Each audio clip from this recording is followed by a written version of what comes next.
మీ చుట్టూ జరుగుతున్న పరిస్థితులు గమనిస్తున్నారా? అంతా బాగుందా? అలా అని అప్రమత్తంగా లేకుంటే అంతే సంగతులు. గుడిలో లింగాన్ని మింగే మోసగాళ్ళు మీ చుట్టూ తిరుగుతున్నారు.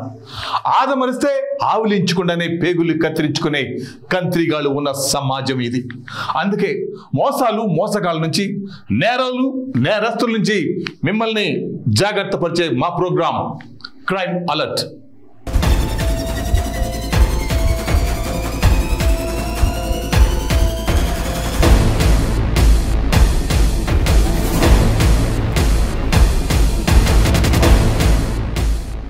వారు నిరుపేద కుటుంబంలో పుట్టిన ముగ్గురు అన్నదమ్ములు. తమ పిల్లలు పెరిగి పెద్దవారవుతుంటే తల్లిదండ్రులు ఆనందాలకి అవధులు లేకుండా పోయాయి. కలర్ ఫ్యాక్టరీలో పనిచేస్తూ తండ్రి షేక్ మౌలా తమ పిల్లలను పోషించేవాడు. కుమారులు పెద్దవారై తమను వృద్ధాప్యంలో పోషిస్తారని ఆశపడేవారు ఆ దంపతులు. కొంతకాలం గడిచిన తర్వాత పెద్ద కుమారుడు ఎస్ మునీర్ కార్పెంటర్గా పనిచేస్తూ తండ్రికి చేదోడు వాదోడుగా ఉండేవాడు. సంతోషంగా సాగుతున్న వారి కుటుంబంలో ఒక్కసారిగా విషాదం మొదలైంది. 2 ఏళ్ల కిందట పెద్ద కుమారుడు అనారోగ్యం బారిపడడంతో పరీక్షించిన వైద్యులు మున్నీర్కు 2 కిడ్నీలు పాడయ్యాయని చెప్పడంతో కుటుంబ సభ్యులు కన్నీరు పర్యంతమయ్యారు. 25 సంవత్సరాల కొడుకుని కాపాడుకోవడానికి 15 లక్షలు అప్పు చేసి వైద్యం చేయించిన లాభం లేకపోవడంతో ఏమీ చేయలేని దీనస్థితిలో ఆ కుటుంబం మనసును రాయి చేసుకొని ఓ కఠినమైన నిర్ణయం తీసుకుంది. కుటుంబ పోషణ కష్టంగా మారడంతో మదనపల్లి కోర్టును ఆశ్రయించి తమ బిడ్డను కారుణ్య మరణానికి అనుమతి ఇవ్వాలని కోరుతూ ఏడీజే భాస్కర్ రావుకు అర్జీ సమర్పించారు. సో విధి ఆడే వింత నాటకంలో ఎప్పుడు ఏం జరుగుతుందో తెలియని పరిస్థితి ఇది. కిడ్నీ వ్యాధితో బాధపడుతున్న తమ బిడ్డ కారుణ్య మరణానికి అనుమతి ఇవ్వాలని కోరుతూ బాధిత తల్లిదండ్రులు చిత్తూరు జిల్లా మదనపల్లి ఏడీజే కోర్టుని ఆశ్రయించి న్యాయమూర్తికి వినతి పత్రం అందజేశారు. ఈ సంఘటన మదనపల్లిలో జరిగింది. అన్నమయ్య జిల్లా మదనపల్లి పట్టణం విజయనగర్ కాలనీకి చెందిన షేక్ మౌలా నీరుగట్టు వారి పల్లెలో కలర్ ఫ్యాక్టరీలో పనిచేస్తూ ఉండేవాడు. ఇతడికి 3 కుమారులున్నారు. పెద్ద కుమారుడు ఎస్ మునీర్ కార్పెంటర్ 2 ఏళ్ల కిందట అనారోగ్యం బారిన పడడంతో తిరుపతి యువ వైద్యులు పరీక్షించి 2 కిడ్నీలు పాడయ్యాయని చెప్పారు. అప్పటి నుంచి డయాలసిస్ చేయించుకుంటూ ఉన్నాడు. అయితే తల్లిదండ్రులు కుమారుడి వైద్యం కోసం 15 లక్షల వరకు అప్పులు చేశారు. మదనపల్లి, తిరుపతి, బెంగళూరు ఆసుపత్రులలో చికిత్స కూడా చేయించారు. కిడ్నీ మార్పిడికి 30 నుండి 40 లక్షలు అవుతుందని బెంగళూరులో ఓ ఆసుపత్రి వైద్యులు చెప్పారు. దీంతో ఆ తల్లిదండ్రుల పరిస్థితి అగమ్య గోచరంగా మారింది. కుమారుడికి వైద్యం చేయించలేక, చేసిన అప్పులు తీర్చలేక రోజు నరక యాతన అనుభవిస్తున్నారు. డాక్టర్లు ఫీజు, మందుల కొనుగోలు, డయాలసిస్, ఇతర ఖర్చుల కోసం చేతిలో చిల్లి గవ్వలేక ఇబ్బంది పడుతూ ఉన్నారు. కుటుంబ పోషణ కూడా కష్టంగా మారడంతో మదనపల్లి కోర్టుని ఆశ్రయించి తమ బిడ్డ కారుణ్య మరణానికి అనుమతి ఇవ్వాలని కోరుతూ ఏడీజే భాస్కర్ రావుకు అర్జీ సమర్పించారు. దీనిని పరిశీలించిన న్యాయమూర్తి కారుణ్య మరణానికి అనుమతిచ్చే అధికారం తమకు లేదని జిల్లా కలెక్టర్ను సంప్రదించాలంటూ బాధితులను సూచించారు. అనంతరం బాధితులు మీడియాతో మాట్లాడారు. మునీర్ తండ్రి మౌలా కొద్ది రోజుల కిందట పక్షవాతం బారిన పడి కోలుకున్నాడు. ఓవైపు భర్తకు, మరోవైపు కుమారుడికి వైద్యం అందించేందుకు డబ్బులు లేక చాలా ఇబ్బంది పడుతున్నట్లు మౌలా భార్య నౌహిరా ఆవేదన వ్యక్తం చేసింది. దాతలు ముందుకొచ్చి సాయం చేస్తే బిడ్డను బతికించుకుంటామని కోరింది. ఎస్ మునీర్ భాషా నాకు బాగలేదు, హెల్త్ ప్రాబ్లమ్. కొడుకు జడ్జి ఆదరిస్తే వారు కలెక్టర్ దగ్గర పోండి, కడప రాజచోటికి వెళ్ళాము. చూస్తాము అన్నారు. 2 కిడ్నీలు ప్రాబ్లం. రైతు దగ్గర అయితే 15 లక్షల వరకు ఖర్చు పెట్టుకుని వేసినాను. బాబు హెల్త్ ప్రాబ్లం 3 ఏళ్ళు దాని పక్షవాతంతో ఆయన పని చేయలేదు. 2 ఏళ్ళు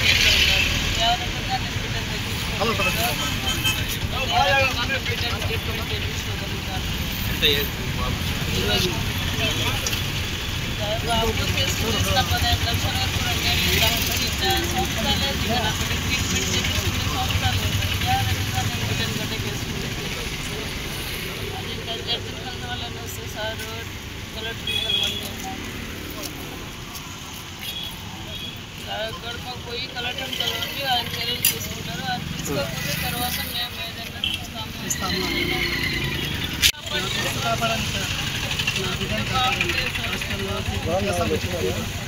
డబ్బు సాయం చేస్తే కానీ మా బిడ్డ బాగా అవుతారు. ఏం దొరికితే ఇక్కడ వచ్చినాము, మీరే ఎవరికైనా సాయం చేయాలా, నా బిడ్డను కాపాడాలి.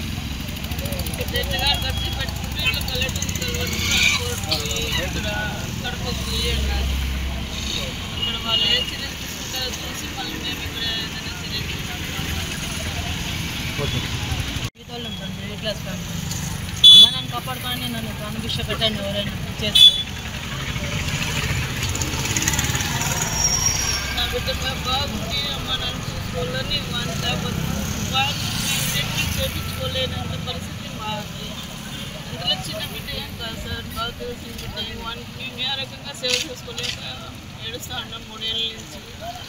బిడ్డ ఇట్లా అయిపోయినాయని వాళ్ళ నాన్న పక్షవాతంతో కాలు చేయాలి.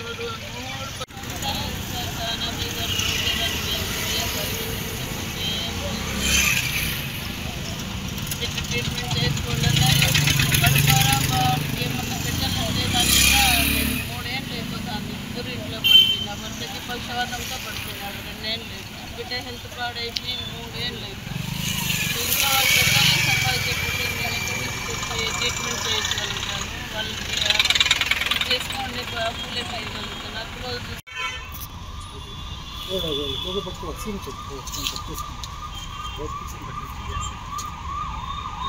రెక్కలు ముక్కలు చేసుకొని పగలనక రాత్రనక కష్టపడి సంపాదించి అందులోంచి కొంత దేవునికి కానుకలు వేసి తమ జీవితాలు మరింత మంచిగా ఉండాలని వేడుకుంటారు.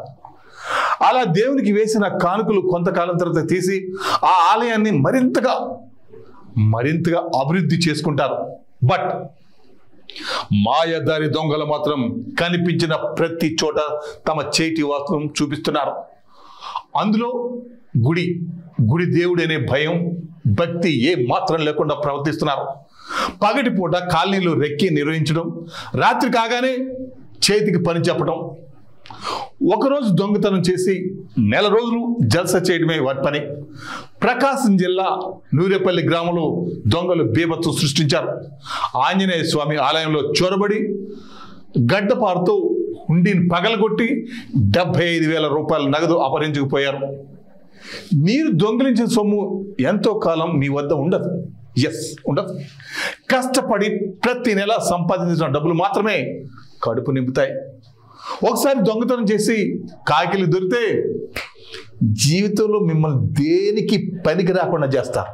ప్రకాశం జిల్లా కంభం మండలం సూరెలపల్లి గ్రామంలో దోపిడీ దొంగలు బీభత్సం సృష్టించారు. ఆంజనేయ స్వామి ఆలయంలోకి ప్రవేశించి చోరీకి పాల్పడ్డారు. ఆలయంలో ఉన్న హుండీని తెరిచి సుమారు 75,000 రూపాయల నగదును దోచుకెళ్లారు. దీంతో ఆలయ సిబ్బంది పోలీసులకు ఫిర్యాదు చేయడంతో పోలీసులు దర్యాప్తు చేపట్టారు.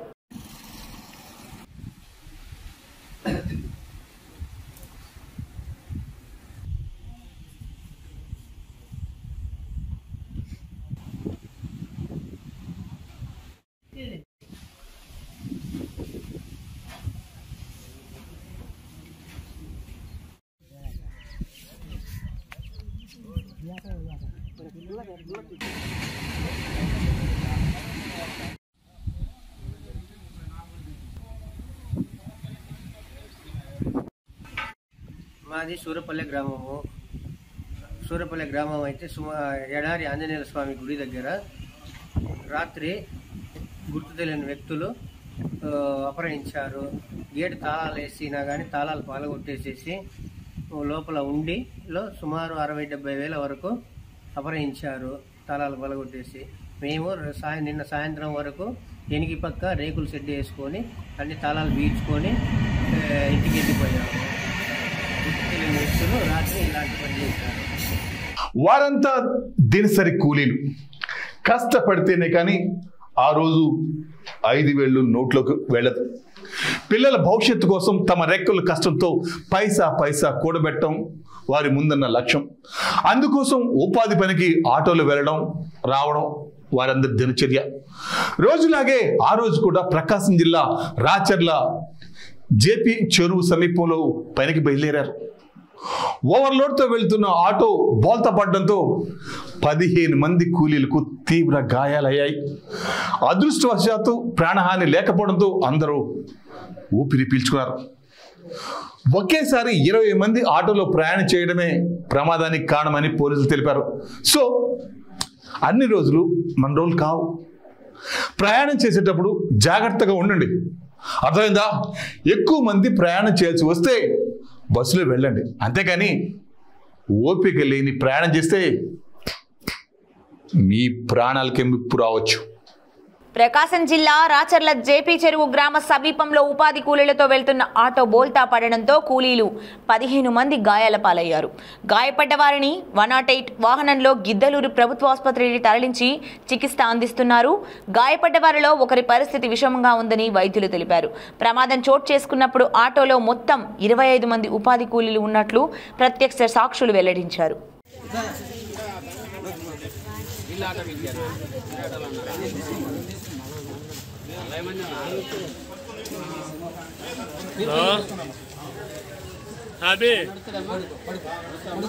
గవర్నమెంట్ హాస్పిటల్కి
సోలవీడి నుంచి బయలుదేరి దాట మా పుల్లల చెరువు నుంచి రంగసూరు దోవలో తిప్ప మీద పని తిప్ప దగ్గర పనికి వెళ్తుంటే అదుపు తప్పి రోడ్డు వర్షం పడ్డాయి కాబట్టి సైడ్ దించాడు బండిని, ఏదో వెహికల్ అడ్డం వస్తాయి.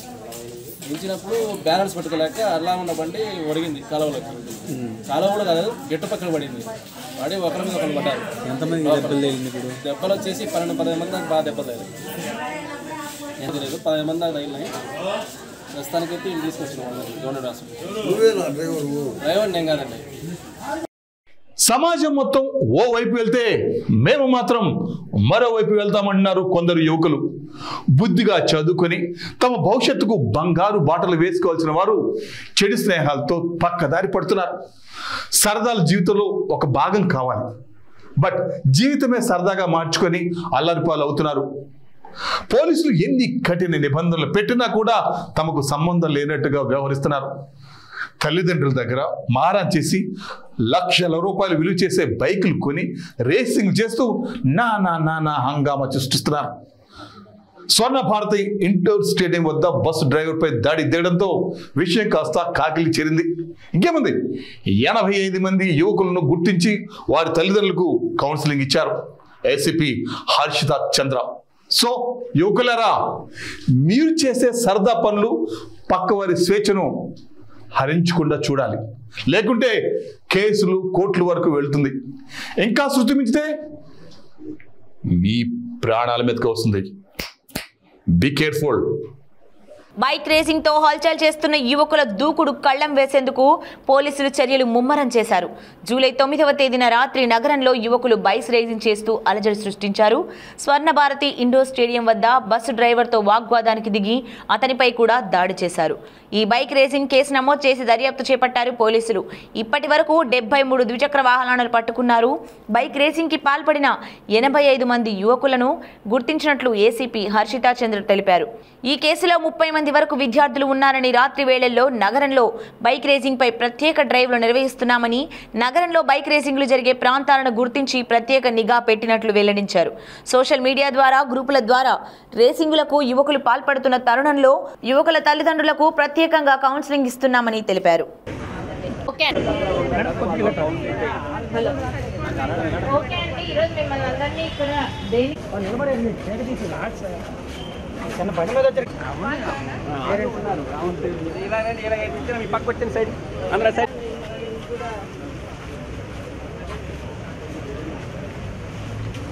అదేది పబ్లిక్ అడ్రస్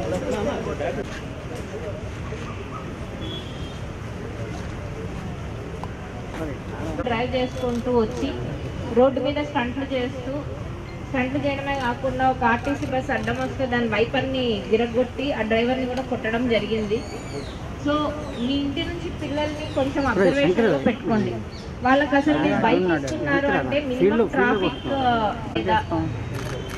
అవన్నీ కూడా వాళ్ళు చూసి, ఇంకా డ్రైవింగ్ ఎలిజిబిలిటీ రాకముందే కూడా పేరెంట్స్ వాళ్ళ ఇంట్లో అల్లరి చేస్తున్నారనో లేకపోతే మీ ఒక్కడే పిల్లోడనో ఏమైపోతాడనో మీరు కొనియడం జరుగుతుంది. అండ్ పియర్ ప్రెజర్ కూడా ఉంటుంది. అట్ ద సేమ్ టైం మా ఫ్రెండ్స్ డ్యూక్ బండి కొన్నారు, మా ఫ్రెండ్స్ కేటీఎం కొన్నారు, లేకపోతే రాయల్ ఎన్ఫీల్డ్ కొన్నారు, మాకు కూడా అలాంటి వెహికల్స్ కావాలి. క్లియర్గా చూసుకోవాలి. ఆల్రెడీ వీళ్ళంతా ఆ రోజు ర్యాష్గా డ్రైవ్ చేసి గుంపులో ఇన్వాల్వ్ అయి ఉన్నారు కాబట్టి వాళ్ళ బండ్లు మేము తెచ్చేయడం జరిగింది. వాళ్ళని కూడా కేసులో పెట్టడం జరిగింది. వాళ్ళు ఒకవేళ స్టూడెంట్స్ అయితే ఆ కాలేజ్ హెడ్ ఎవరైతే ఉన్నారో వాళ్ళని చెప్పి, అండ్ పేరెంట్స్గా స్టంట్స్ చేసిన వాళ్ళని ఆల్రెడీ మేము జ్యుడిషియల్ రిమాండ్కి పెట్టడం జరిగింది. ఒక 13 మెంబర్స్ని ఐడెంటిఫై చేసి.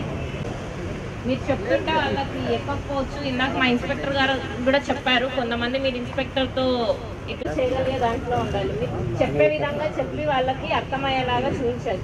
ఇప్పుడు చూడండి దానివల్ల ఎంత ప్రాబ్లంలో ఉంది. కౌన్సిలింగ్ ఇవ్వడానికనే పిలిచాము. మా ఇన్స్పెక్టర్ గారు కూడా కొన్ని మాటలు చెప్పండి. పిల్లలు మీరు జాగ్రత్తగా పెట్టుకోండి. పోలీస్ అంటే కొన్నిసార్లు కాస్తాము, చట్ట ప్రకారంగా శిక్షిస్తాం. కానీ ఇప్పుడు రిపీటెడ్గా కానీ ఏదైనా జరిగిందంటే మీకు పెద్ద ఒక ఇది జరిగిపోతుంది. ఫోన్ చేయాలి, ప్రతి ఒక్కరికి మొబైల్ ఉంటుంది. వచ్చే వరకు నేను తినట్లేదు, లేకపోతే పడుకోవట్లేదు రమ్మంటే వస్తారు.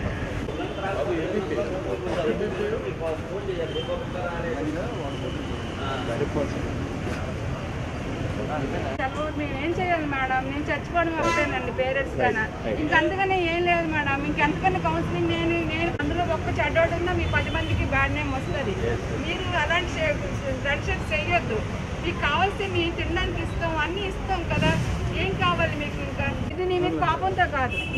అది మమ్మల్ని అంటున్నారు, మమ్మల్ని చెప్తారు. Parents particular వినాలమ్మా.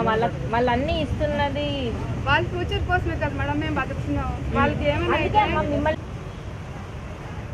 ఒకే తల్లి కడుపులో పుట్టిన అక్క తమ్ములు చిన్నప్పుడు ఎంతో అన్యోన్యంగా ఉంటారు. తన సోదరిని పక్క వాళ్ళు ఒక్క మాట అన్నా కూడా పట్టలేని ఆవేశంతో గొడవకు సైతం వెళ్తారు. తనకన్నా తన సోదరి ముఖ్యమంటూ కంటికి రెప్పలా కాపాడుకుంటారు.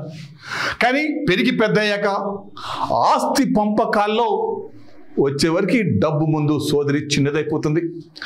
అప్పుడు కంటికి రెప్పలా ఉన్న అక్క ఆస్తి పంపకాల దగ్గర కంట్లో నలుసవుతుంది.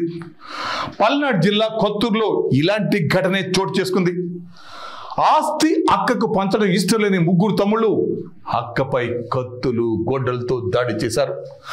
ఆ దాడిలో అక్క పూర్ణిమ అక్కడే మృతి చెందగా బావతో పాటు మరో 2 తీవ్ర గాయాలయ్యాయి.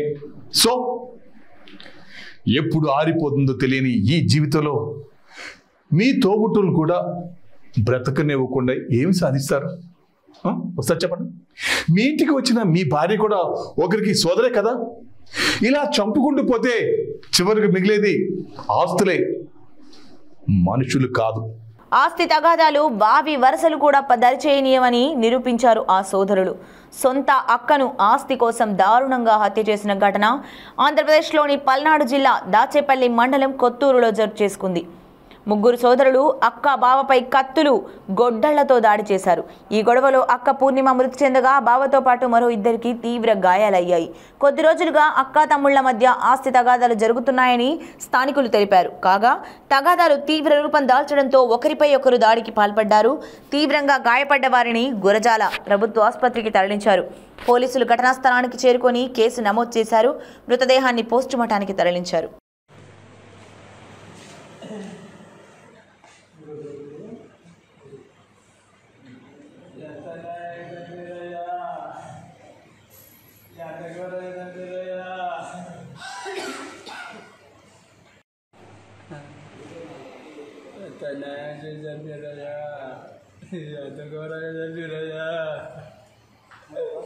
ఇంటి ఉన్న తెలుగుదేశపోయి అన్యాయంగా రోడ్డు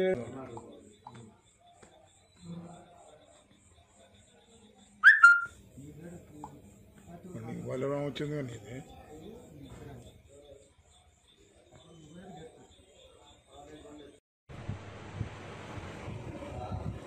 దగ్గర పరోసారి పోయినా కానీ ట్రీట్మెంట్ పెట్టించుకోలేదు. స్టేట్మెంట్ వాళ్ళే ఎస్ఐ గారికి ఎంపీపీ జాన్ తోటి మాట్లాడించి మమ్మల్ని ఈ రకంగా కొట్టేయడానికి కారణం ఎస్ఐ గారు. అసలు కేసు రాస్తే ఎస్ఐ మీద కూడా రాయాలండి. పోయినసారి వీడియోలు చూపించినా, వాళ్ళు కొట్టినట్టు వీడియోలు ఫోటోలు చూపించినా కూడా వాళ్ళ మీద ఎఫ్ఐఆర్ కట్టలేదు, వాళ్ళని బెదిరించలేదు. ఎందుకు కొడుతున్నారా అని చెప్పేసి ఏ విషయం చెప్పలేదు. ఎవరు వాళ్ళు? ఎస్ఐ గారు. మీ కుట్టినోళ్ళు ఎవరు? మా మామ వాళ్ళే. వాళ్ళు దేనికి తగాదా? పొలం దగ్గర 5 అన్నదమ్ములు. వాళ్ళు 5 అన్నదమ్ములు అయితే 2 తిక్కలోళ్ళు ఉన్నారు. ఆ తిక్కలోళ్ళు ఆస్తి మొత్తం వీళ్ళందరూ ముగ్గురు కొడుకులు ఉన్నారు. కొడుకులు ఉంటే వాళ్ళు ఏంది వీళ్ళ ఆస్తి మొత్తం తింటున్నారు. వాళ్ళు తింటుంటే ఎందుకు సమన్యాయంగా పంచుకోండి అని చెప్పేసి మా అమ్మ చెప్పింది. అది చెప్పడంతో నీకే అవసరం అని చెప్పేసి మా అమ్మ మీద ఈ రకంగా చేశారు. ఇది ఇవాళ క్రైమ్ అలర్ట్. మరిన్ని క్రైమ్ న్యూస్ తో మళ్ళీ రేపు ఇదే సమయానికి మీ ముందుకు వస్తుంది క్రైమ్ అలర్ట్. చూస్తూనే ఉండండి 95 న్యూస్. ప్రతిక్షణం ప్రజాక్షేమం కోసం.